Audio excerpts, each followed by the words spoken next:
Фасадата е основният фактор, който гарантира микроклимата в помещенията. Тя гарантира поведението в дългосрочен план за самата сграда и как ще се чувстват обитателите вътре. Абсолютно аналогична е на кожата в човешкото тяло. Както се грижим за нея с внимание, така трябва да се грижим и за фасадите в сградите.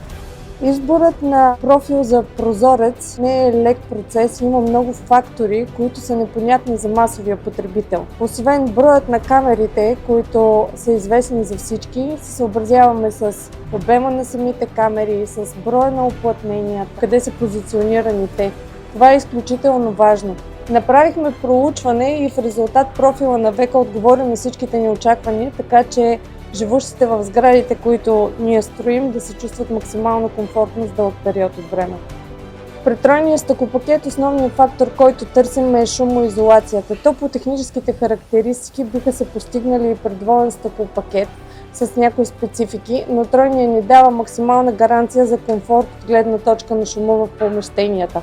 Факт е, че той постига най-добра топлоизолация, максималната, която може да се постигне с троен пакет. Основното предимство на тройния стъклопакет, освен топлотехническите параметри, е шумоизолацията, която не може да гарантираме с другите конфигурации от стъкло. Принципът на работа при екипа на Азимут е безкомпромисен. От етапа на проучване до етапа на изпълнение през етапа на контрол. Основното предимство при сградите от квартал Азимут е прецизната работа на екипите. При нас няма компромис. При нас има цел за максимално качество, която гоним.